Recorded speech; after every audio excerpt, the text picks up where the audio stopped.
We make the streams louder.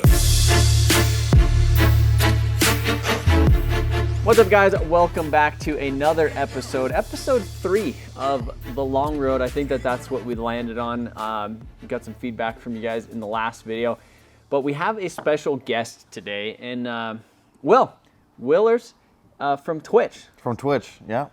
So what do you do? I stream. My main game is Escape From Tarkov, but I do the occasional car stream, which I'm sure some of you guys have seen me run around with the bag in your videos.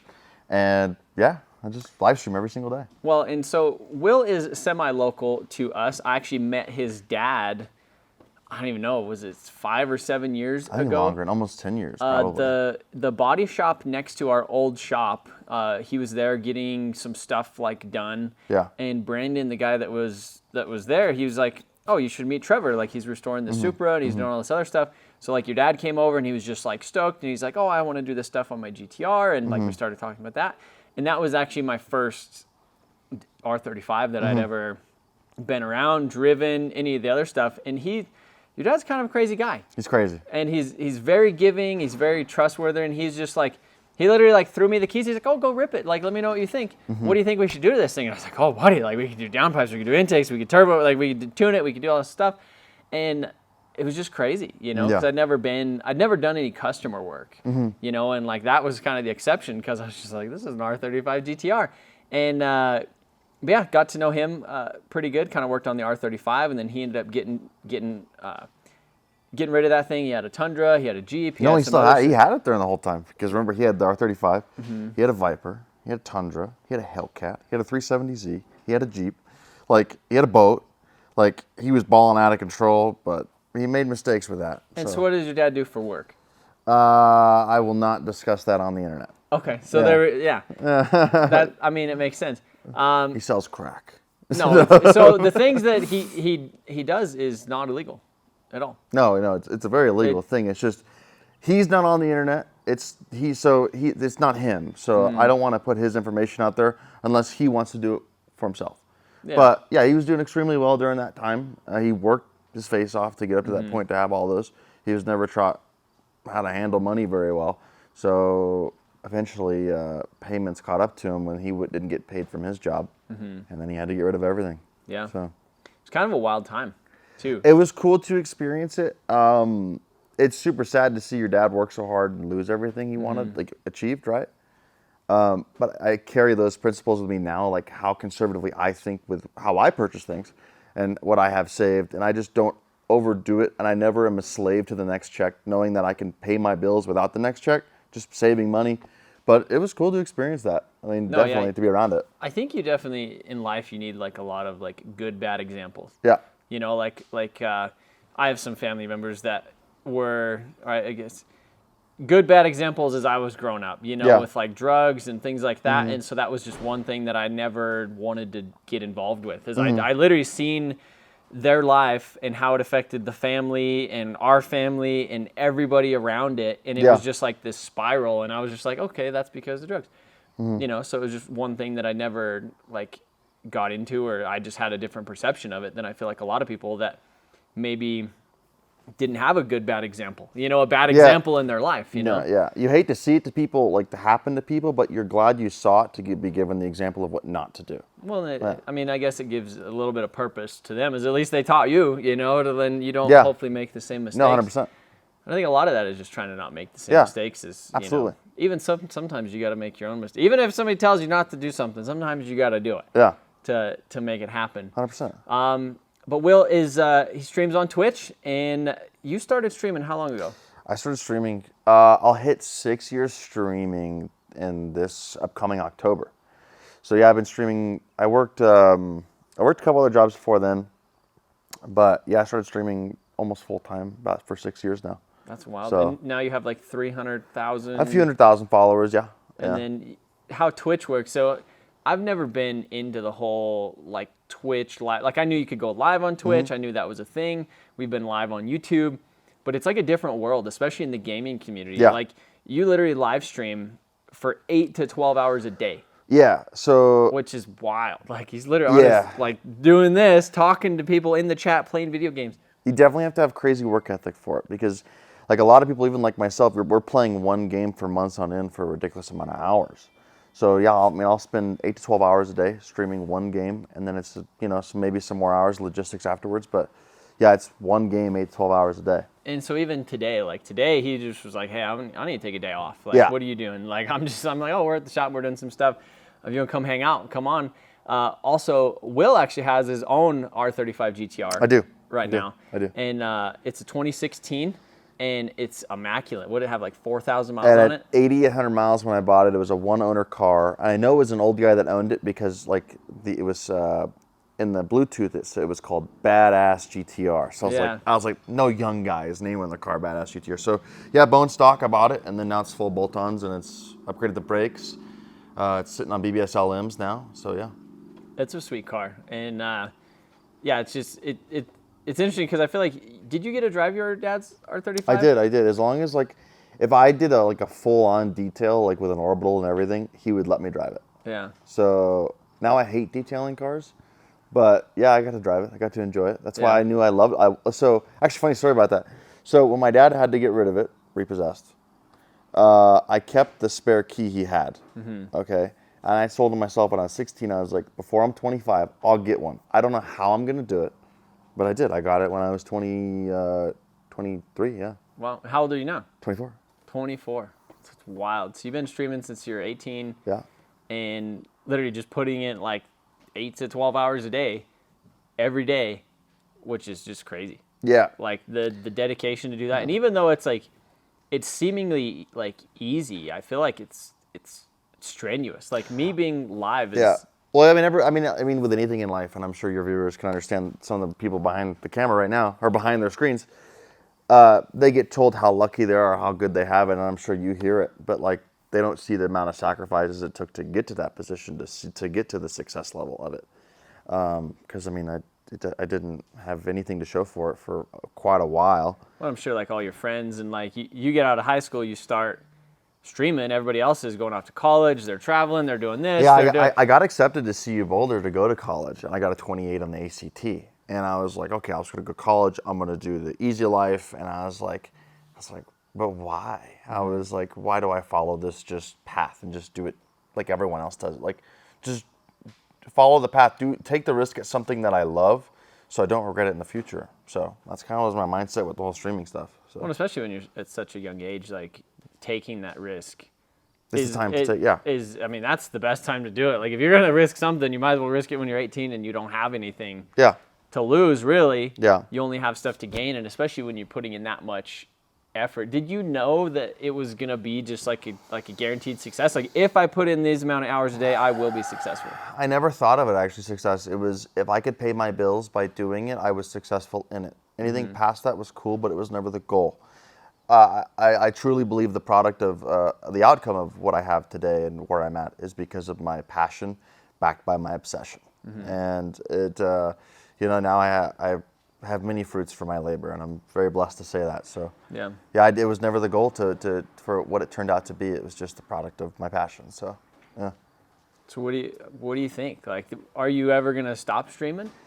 I don't know. Like, with Twitch nowadays, it's ran by suits, and these higher ups, these old heads, they don't understand they're creators, and every year or every month they keep doing more and more things that are anti-creator, that makes more money for them and puts the creators last. Which we're supposed to be a partnership with Twitch, but we're more like we're a slave to Twitch now. It's turning into. And Twitch is owned by Twitter.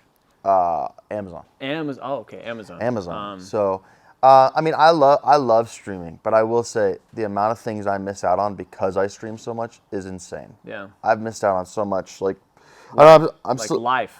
Yeah. Like just stuff. Yeah, because of it's not an exaggeration. Some people say like they overwork and they work 300-400 hours. I have every statistic to back up that I do it, and I've done it for the last 6 years.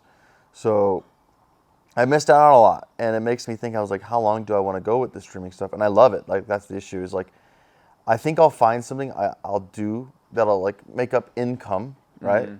And I'll stream still, but definitely not as much. But I mean, I don't really ever see myself quitting making content because I like it so much. But and you guys do YouTube stuff, but it's not. It's mostly it's like rips from the stream. cut downs of what he live streams. Essentially, it's not like, and then if you do go to an event, like Will's really into cars. Obviously, like I feel like sounds like it's been a huge motivator for success. I wanted GTR by the time I'm 25. Yeah. And so that's why me and Will have got along. Yeah. You know, so long is because it's like we just talk cars. We talk cars. We do car stuff. Yeah. And he's been out to a couple of the events. I don't know if any of you guys are watching or listening to this or whatever you guys are watching this from his channel. But yeah, I mean, I've like hopped on. I've been on your stream before, like at the last Slush event. He was there. We took him for a ride along in the S14. In the morning, I took like your viewers. I just threw on the backpack. He has a streaming bag. And I was just like cruising around, like explaining. I was like, here's the track, here's the drifting, here's the people, here's some pits. Like, I know this guy. And we got a hug from one of my friends. Like, it was cool. But yeah, the streaming is something that we've talked about a lot recently, you know, about like maybe something that I should potentially like incorporate. I mean, you're like, oh, you should go live. And I'm just like, oh, but like content, it's just different.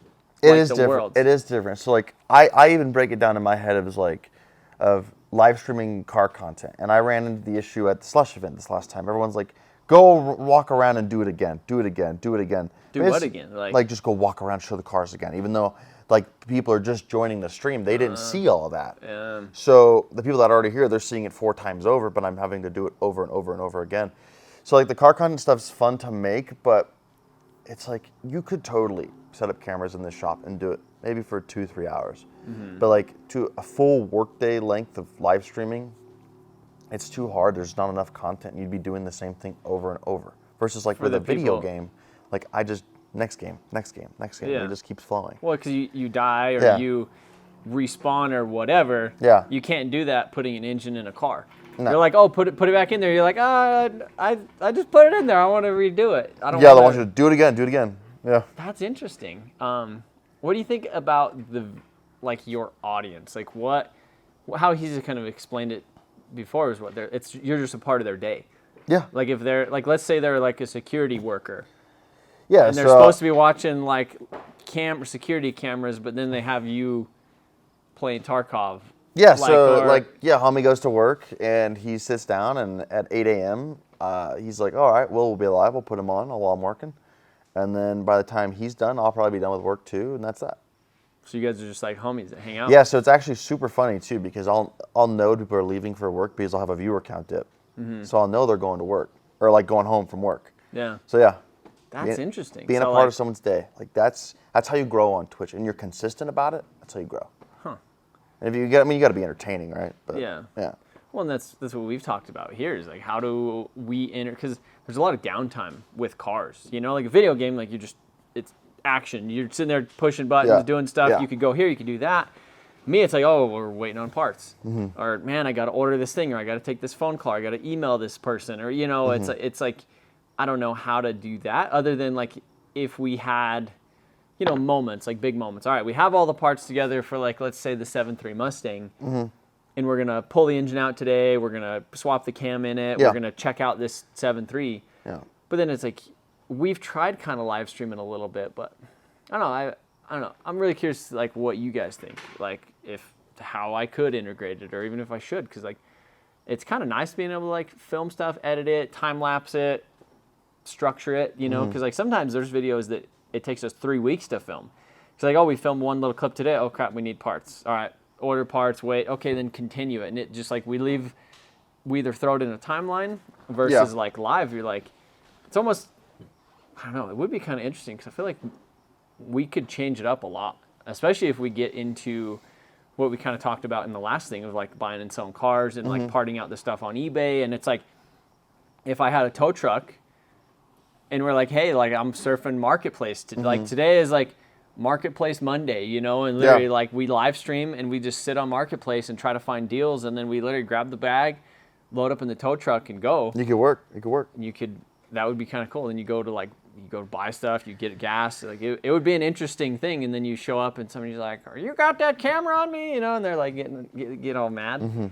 But I don't know. It's definitely something different. Like, what do you think the future of it is? Like you said, I mean, I don't really see it developing further than what it is right now. I think we're at like kind of maximum capacity of like what the content's going to bring. I think what's going to be better and later down the line is when internet reception is not going to be as big of an issue, and we're going to be able to do crazier live streams, like go do a scuba diving live stream. Like that'd be crazy. Yeah. Or being like in the middle of the ocean or something. Yeah. Like there's so many different niches of YouTube that are just, they go deep, you know, like sailing is a big one.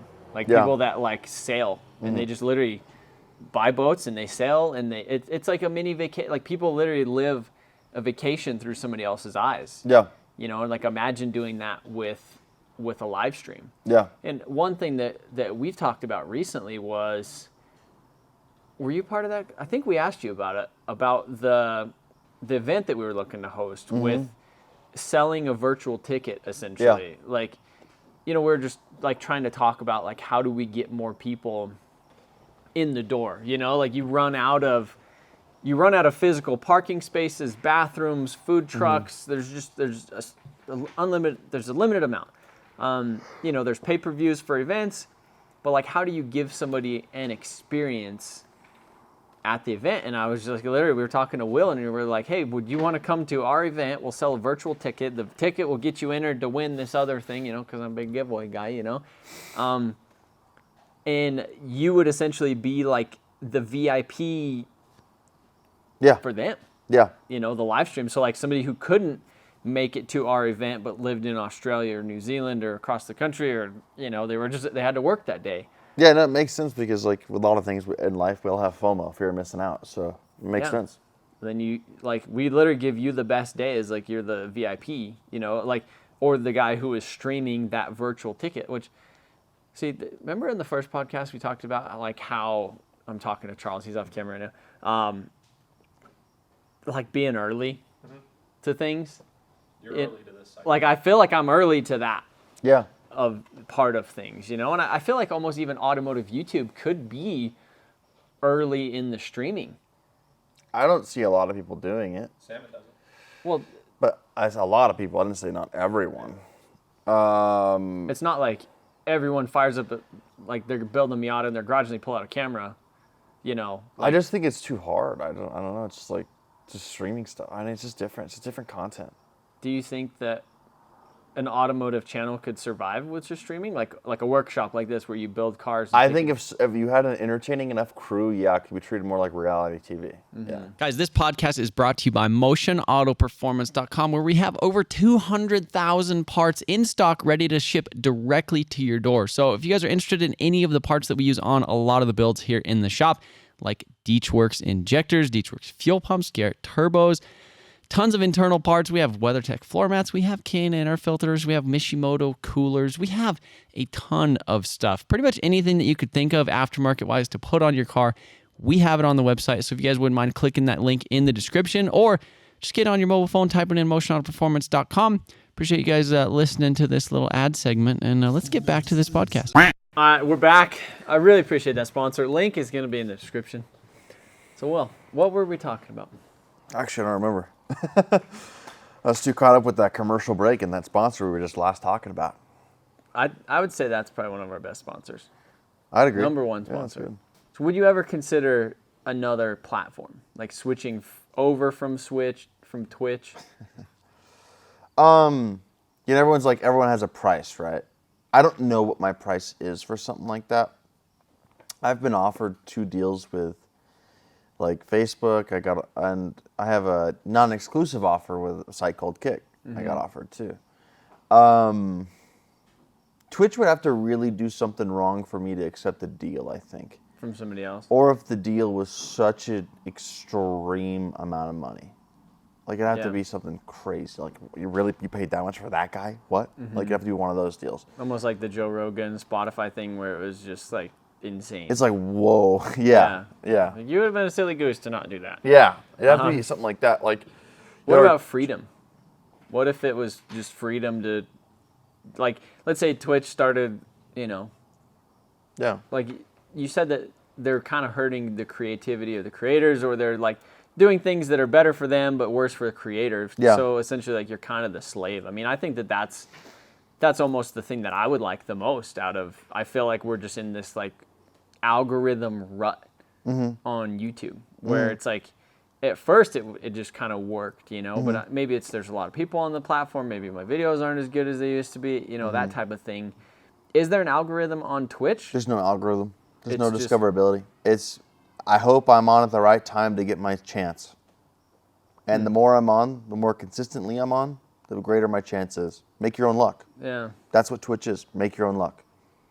I kind of like that. You know, I feel like YouTube used to be like that. Yeah. You know, like if you were there early, if you put the good videos, if you did this stuff, now it's like really on YouTube are your titles and thumbnails good, and then does your video deliver on that? But like, I don't know, I go back and forth a lot on, you know, like, do we start a different channel? Like, I feel like algorithmically, you know, my channel's so diverse. You know, we have literally 200,000 people that have subscribed from just the Supra video alone, and that's not my channel. You know, there wasn't me in there talking. It wasn't anything. It was literally just a 10-minute time lapse. Like, What'd the original video like get you for subscribers? Like the one that you were like going driving and getting it?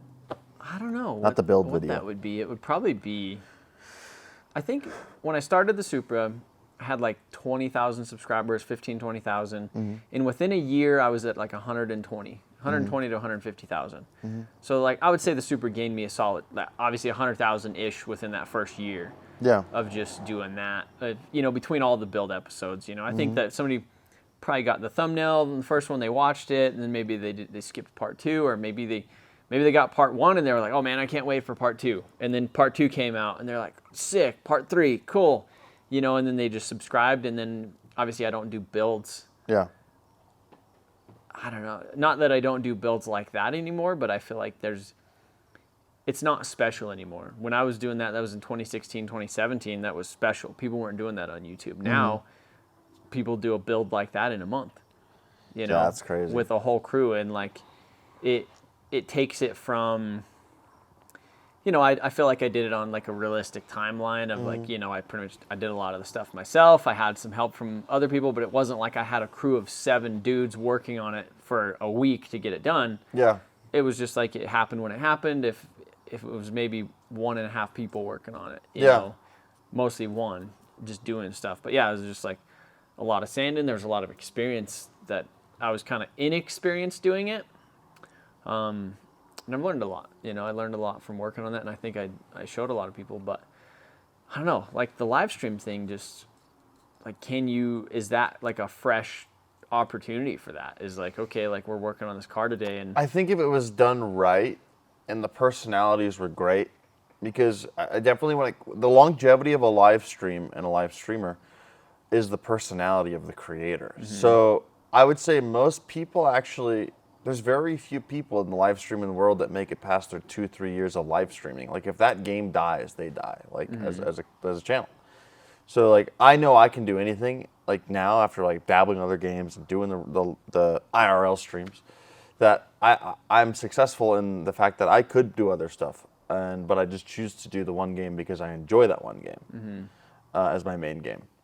do you ever get tired of that game? No. Not really. You don't wake up and you're like, damn, I gotta play Tarkov No, today. it's mostly like just when people start like kind of bitching and moaning about the game, like in the community, you know, or you know, it drives me mad. So like, there's other creators that you know, and that play Escape from Tarkov, okay, but they'll make it their duty to wake up every day and find everything wrong with that game because they're so depressed because they think they're so locked in, and maybe some of them are to that one game that they will shit on everyone in their communities and just be in this just pissy, and they have like you'll never hear me chirp because I know how good I have it. And that took thousands of hours and years to get here, but you'll never hear me chirp because I have first world problems and I get to wake up every single day and play video games. Yeah. So I would say like the most struggling part for me is like I realize how blessed and what opportunity I have in seeing other people not act the same way and they act entitled.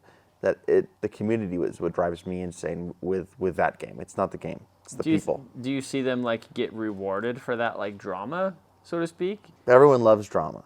Everyone says they don't like hearing drama, but they'll watch it.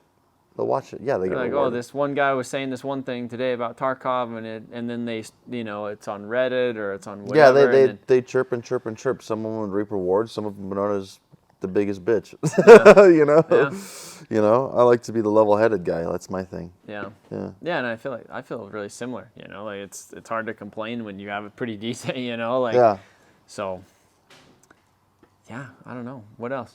I was gonna say as we were talking before, with the YouTube stuff, that I am not envious of the YouTube stuff is, you guys, it's always a competitive battle of who's got the newest content, something fresh, the new idea, where I can go live almost every single day with the same exact content, and just because we're homies hanging out, it's just a different vibe.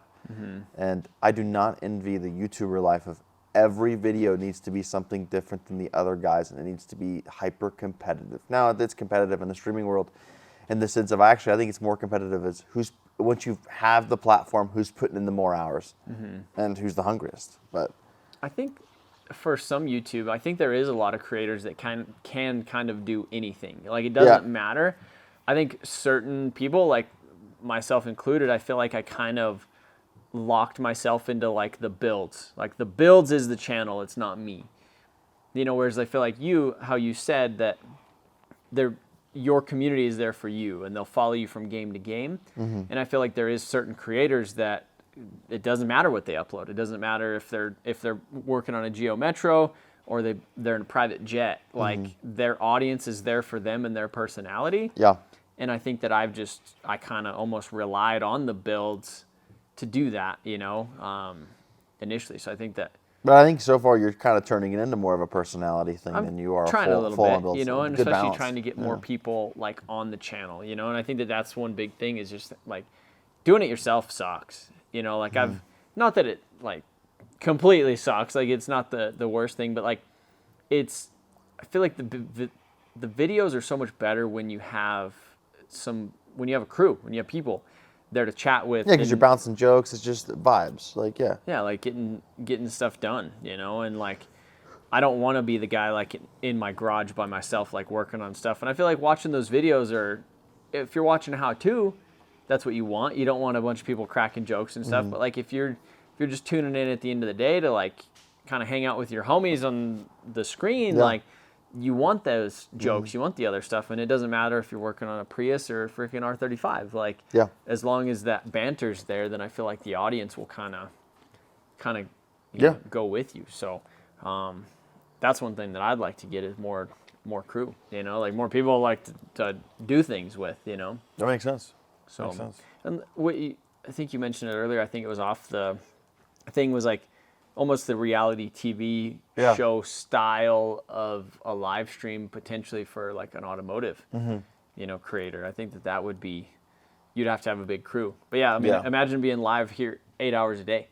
Like that would be interesting, like literally get to work and you're like, okay, well, this guy's over here working on this thing. This guy's over here. I'm doing that. Like, I'm going to be out here in a minute. Like, then after lunch, we're going to go freaking drive something up the mountain, like, whatever. Like, I think it would definitely be interesting, but. That'd be cool. Yeah, to watch what you say. That's the biggest thing about live streaming is your filter. Yeah, I'm pretty good about it. Yeah. Charles is a little. I know, I've heard Charles talk. Yeah. He's crazy. Charles a little bit wild. I like fidgeting too. I got me a nice nut and bolt right here with some washers. It's working good. Do you think everybody has ADHD now? In the world? With all the technology, yeah, everyone's gonna have some form of it. Yeah. Yeah, like I don't know. You know what's crazy is when I saw my little brother playing his Xbox and he's playing on his phone at the same time. I was like, what? Like, I was shocked. I was like, that's a thing now. Holy crap. Yeah. What was he playing on his phone? He's watching videos while playing a game. Huh. Like, what? That's some next level stuff. Like right chameleon there. eyes. Like, Just looking at. That's wild. Playing an Xbox and watching videos on your phone. I don't like. Yeah, having an iPhone. That's like, my folks, when I was around. I think even around his. No, I definitely was younger, but like I didn't have an iPhone or a phone until I was, I think like almost in high school. Yeah. So like, it was weird for me to. How old was he when he was doing this? Middle school. Yeah. Elementary school, 5th grade, something like that. In middle school, I was Dude, it was weird. I had a jitterbug. Like it was like it only called 911 or my dad. It was like 2 calls. That's it. You're like, all right, which one do we want to do today? Yeah. You're like, I'm a little bored. Maybe we'll call the cops. Yeah. In middle school, I was like in between technology and like working on cars and BMX bikes and like that type of stuff. Like, I don't know. You've never gotten into video games. Talk about that. Yeah, I was just never into video games. You know, like I was a hardcore gamer. Like too much. Like I think the most I did was in high school. I guess in middle school I played like Forza, you know, Xbox 360, some Gran Turismo stuff. I think that like everybody had to play Gran Turismo. If you're into cars, you've played one of those games. Yeah, and you know, I mean, you learned so much like just from that, you know, and like going and modding the shit out of them. You know, that was my favorite thing, was to go get a bunch of money and then go mod the shit out of it, and you're like, all right, cool, you make this Civic that's like faster than the Lamborghinis or the exotic cars and stuff, and that was like my favorite thing on Gran Turismo.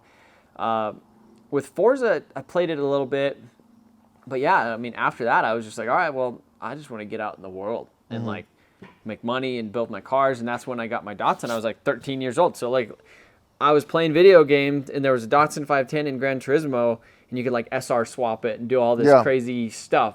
And then I'd literally like go out in the garage that night and like work on it, you know, and I'd like change the paint schemes and do all that stuff. So it's cool, you know, like the video games, but like, I don't know. What do you think about kids now? Like does everybody play video games? I think, when I was younger, my mom said for every hour I read, every hour I got to play the video games. Like that was my mom's thing when I was younger. But I know nowadays most kids are they're like, no one's playing outside. Like that's crazy to me. Is like so many kids I don't see playing outside on like the summer nights and stuff nowadays. And I was like, my mom was like, when the street lights, you have to go out the whole day. When the street lights come on, you can come in, read, play video games if you want. But like I had to play outside. Like, I mean, most of these kids, I don't see any kids riding bikes nowadays. And I mean, this is definitely where I live, you know, that I'm seeing this, but I think it can apply to many areas. I think a lot of people can probably agree with that. You don't see that anymore. Well, you go to the airport and every kid is on their freaking tablet. Here's the iPad. Yeah. I think most kids today are doing social media on their iPhones, on the Xbox, on the PlayStations. Yeah.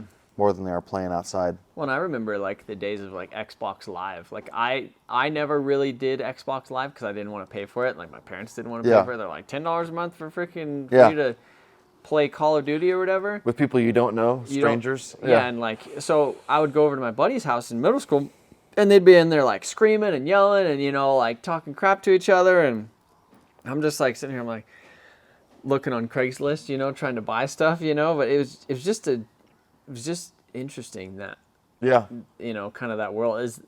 I mean, it's obviously still like that now. Like people get on. And also to let Trevor's viewers know, I'm 24, so you know, for the demographic. Yeah. Well, and I'm 31, so I guess, you know, the most video games I guess I played was in middle school, and then in high school we played zombies. The Black Ops 2 or the Black Ops Zombies, yeah. Yeah, like we'd go over to. And then probably during your time it was World at War Zombies. I don't even know which one it was, but it was literally like I think it was Black Ops, Black Ops Zombies. Yeah. That's what we did. It was like that was our Friday nights. It was like we would go out in the garage and work, and then we'd be like, all right, let's go play some zombies, and then like we go play some zombies. That's fun. It's fun stuff. I liked it. It was cool. Oh, well, cool. Ad break. Ad break? Is there anything else you want to? It's up to you guys. I don't know where to. So the future of the theme is future of the internet, right? So like what's next? What's next? Like what's the next big platform to take off? Is it Kick? Is it Rumble? Is it any of those? So let's talk about that. All right, thank you again to our amazing sponsor for this thing. But what do you think is the future? What is the next thing? I feel like it's we're pretty like established now, you know, like we have YouTube, we have Twitch, we have like Instagram and Facebook and all this stuff. Like who could come in and win? Like what type of platform? Right now, I don't think there's actually any platforms out there that can rule the roost as far as like I'm guessing you're talking in my way is the live stream market. I think Twitch rules the roost on that, and I think Facebook gaming as well. They're like kind of neck and neck. YouTube gaming is actually coming around as well. They're doing pretty well, but like the newer platforms like Rumble and Kick, and I don't want to say anything too bad about Kick because they offered me a non-exclusive deal, but the issue with Kick right now that I have is Kick is owned and operated, not all the way, and not everyone that owns it is a streamer, but there's a few of them that own parts of Kick, and they are deciding who's coming and who's not, like to the platform based on people they like and who they don't like. I think that's where it kind of gets to become a little more high school cliquey of a platform to me. Yeah. And it's not just accepting of all. I think that's where most platforms like Facebook, Twitch, YouTube, Instagram, etc. is like all the differing opinions. We all can go to one platform. We can have arguments, but we're all on that one platform. Versus like Kick doesn't really work in that way because of some of the people that are running it right now and their opinions on the platform and other people. And then like Rumble is pretty conservative, right wing, and it doesn't allow for, I guess, differing opinions on a lot of things. I mean, it's definitely, you can have a voice on it, but you're going to be overwhelmed by conservative rights. And I'm a conservative myself, just so you know. So Rumble, I'm okay with Rumble, but I could see it not being the next platform because of that. It limits the audience. Yeah, as well as Kick, because it's like, you can't come, oh, you're cool, you can come, you can't come. And that's what I don't like seeing on those. So right now, I mean, those three, Twitch, Facebook, and YouTube gaming, they're running it. And I mean, Twitch is definitely, I think, the choice platform based on its UI, and it's just user friendliness. Well, you know what you're getting too when you go to Twitch. Like when you go to Twitch, you're going there for streaming. Yeah. When you go to like Facebook or YouTube, there's all these distractions. You know, you start watching a live stream and then all of a sudden you get a notification that somebody posted a video or, you know, that type of thing. I don't know if YouTube gaming is in a different, like, it's like a subcategory. Like the only way I could see is like a different platform taking over is if Twitch continues to make mistakes that aren't pro creator and more pro pockets. So right now as it stands, I think Twitch still rules the roost, but we'll never know. If I think YouTube gaming is going to be number one day. I do think that because there's just so many people on Google YouTube. just seems to have their things together. They just have it works. So, yeah. Yeah, you never know. Yeah, I don't know, and it is weird because like YouTube, you could literally do everything on it. Like YouTube now has podcasts; they have a podcast tab. Oh, really? Yeah. So like this will go in a playlist, a podcast playlist on our channel that's literally just podcasts, and then it actually gives it its own, like, I think there's an app or it's like a category where like you will essentially get featured on the YouTube podcast like thing, because there's not that many podcasts. I was listening to a podcast and it said something about like there's millions of active YouTube channels that are all like fighting. There's only like 500,000 podcasts. So there's like, I would think there'd be way more podcasts. I don't think there is. I mean, it kind of makes sense. There's not that many podcasts compared to YouTubers or people trying to be on YouTube or whatever. So, like, I feel like there's definitely a potential to be able to shine in podcasting if you continue with it. And I felt like podcasting would be really hard to get big on.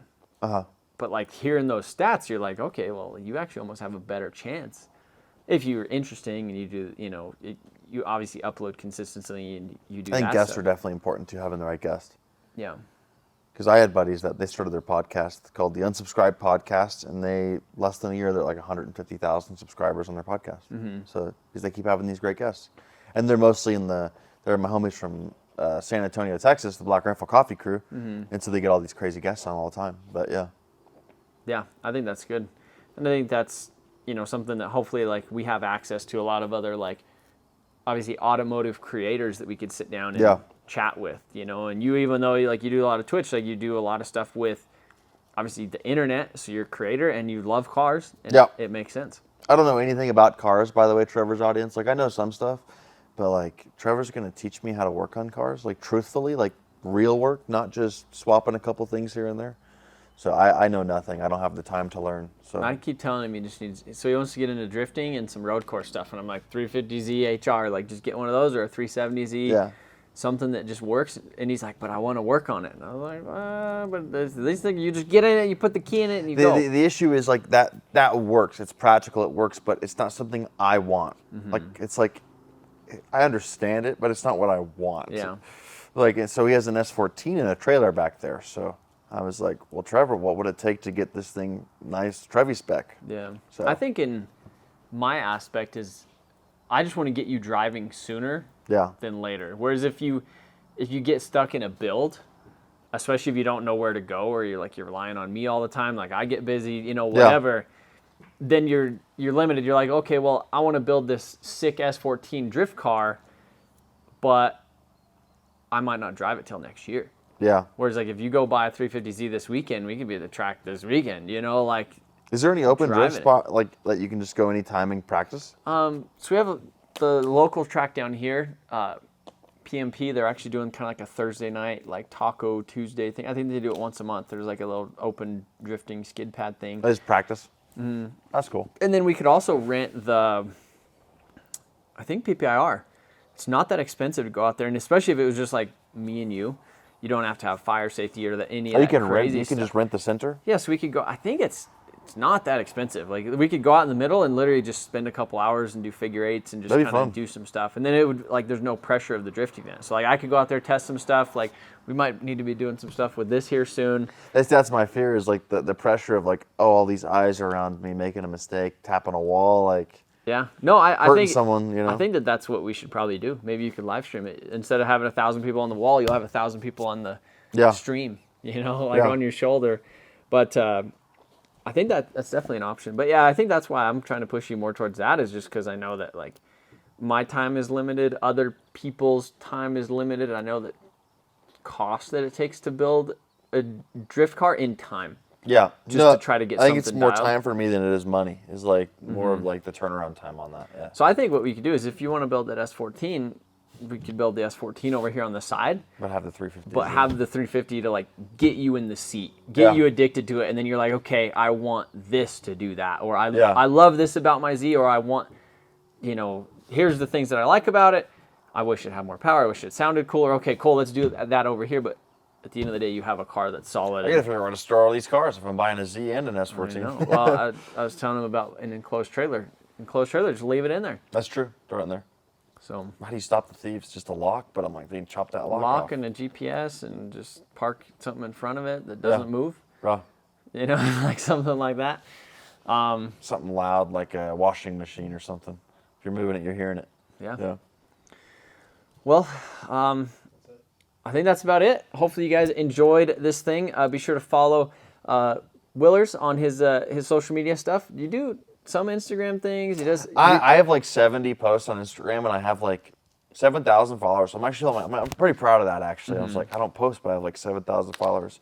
Yeah, no, I need to post more on Instagram. I do Twitter, and then YouTube now. Well, and Twitch is the main thing. So obviously, like Twitch, he's literally live almost every day. What, 6 days a week? 7 days a week. 7 days a week. I take a day off every 2 to 4 weeks. We'll take a day off. I know. I feel like I text him and I'm like, hey, what are you doing? He's like, what are you doing tomorrow? I'm gonna take a day off. I'm like, cool, come hang out.